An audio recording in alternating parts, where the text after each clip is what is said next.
Bismillahirrahmanirrahim. Halo, ketemu lagi dengan Ibu. Kali ini kita akan belajar mata pelajaran fikih lagi, yaitu melanjutkan pembelajaran minggu kemarin tentang salat sunnah rawatib, salat sunnah zuhur atau disebut juga apa? Syukur wudu, dan juga salat sunnah tahiyatul masjid. Nah, sedangkan kali ini kita akan melanjutkan pembelajaran masih tentang sholat sunnah, yaitu kita akan belajar sholat Id, juga yang ada sholat sunnah gerhana, baik itu gerhana matahari maupun gerhana bulan. Nah, mari kita simak pembelajaran berikut ini. Yang kedua adalah sholat sunnah Id. Perlu kita ketahui, umat muslim itu memiliki 3 hari raya. Yang pertama adalah hari raya Idul Fitri. Yang kedua, hari raya Idul Adha. Nah, yang ketiga adalah hari Jumat. Tapi yang akan kita bahas pada hari ini adalah sholat sunnah Id pada 2 hari raya, yaitu sholat sunnah Idul Fitri dan sholat sunnah Idul Adha, yang kita sebut sebagai sholat sunnah Idain atau sholat sunnah pada 2 hari raya Idul Fitri dan hari raya Idul Adha. Perlu kita bahas terlebih dahulu, hari raya Idul Fitri bertepatan atau dilaksanakan pada tanggal 1 Syawal sesudah kita melaksanakan saum Ramadan. Sedangkan hari raya Idul Adha terjadi atau bertepatan dengan tanggal 10 Zulhijjah.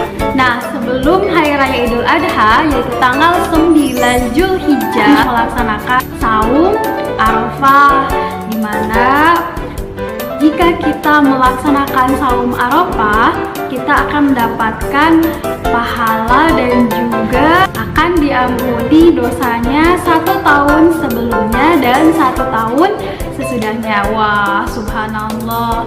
Coba kebayang nggak? Kita ingat nggak pada 1 tahun sebelum itu kita melakukan apa ya? Atau kita tahu nggak pada 1 tahun sesudahnya kita akan melakukan apa? Wallahu alam. Tetapi Allah menghadiahkan kita bagi orang-orang yang saum Arafah diampuni dosanya selama 2 tahun. Apa beruntungnya orang-orang yang melaksanakan saum Arafah. Juga setelah Idul Adha pada tanggal 10 ada tanggal 11, 12, dan 13 Zulhijjah yang dinamakan hari Tasyrik. Apa itu hari tasyrik? Hari di mana kita dilarang untuk saum. Juga hari di mana pada hari-hari ini masih menyembelih hewan kurban. Kita kembali lagi ke salat sunnah Idain. Salat sunnah Idain atau salat sunnah Id aja ya. Salat sunnah Id lebih baik dikerjakan di lapangan atau di tempat terbuka. Kenapa? Karena Rasulullah SAW sendiri bersama para sahabat selalu melakukan sholat sunnah Id di lapangan atau di tempat terbuka. Dan sholat sunnah Idain atau sholat sunnah Id ini dilakukan sebanyak 2 rakaat dengan kekhasan pada jumlah takbirnya, di mana pada rakaat pertama 7 kali takbir, sedangkan pada rakaat kedua 5 kali takbir. Nah, salat Id ini dikerjakan secara berjamaah atau bersama-sama dengan bacaan yang dipimpin oleh imam. Untuk lebih jelasnya, mari kita lihat praktek salat Id berikut ini.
adalah sholat gerhana.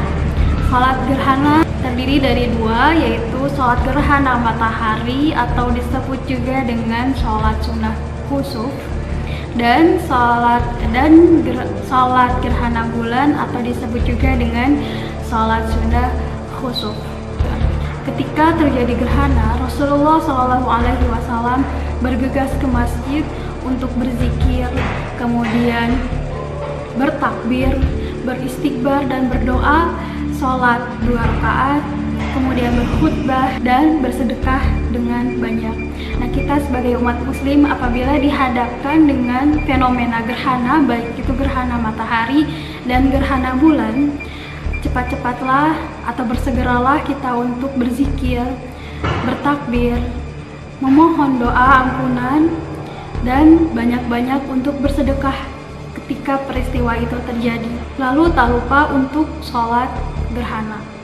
Sholat gerhana dilakukan sebanyak 2 rakaat, yang di masing-masing rakaatnya 2 kali ruku, 2 kali tidal, 2 kali membaca Al-Fatihah dan membaca surat-surat pendek. Bagaimana tata cara pelaksanaannya? Nah, untuk lebih jelasnya kita lihat praktek berikut ini.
Pembelajaran kita pada hari ini tentang sholat Id dan sholat gerhana.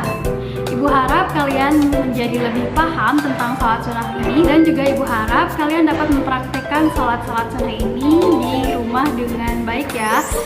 Nah, cukup sekian dari ibu, kita lanjutkan lagi pembelajarannya di minggu depan masih tentang sholat sunnah. Cukup sekian dari ibu, ditutup dengan ucapan wassalamualaikum warahmatullahi wabarakatuh.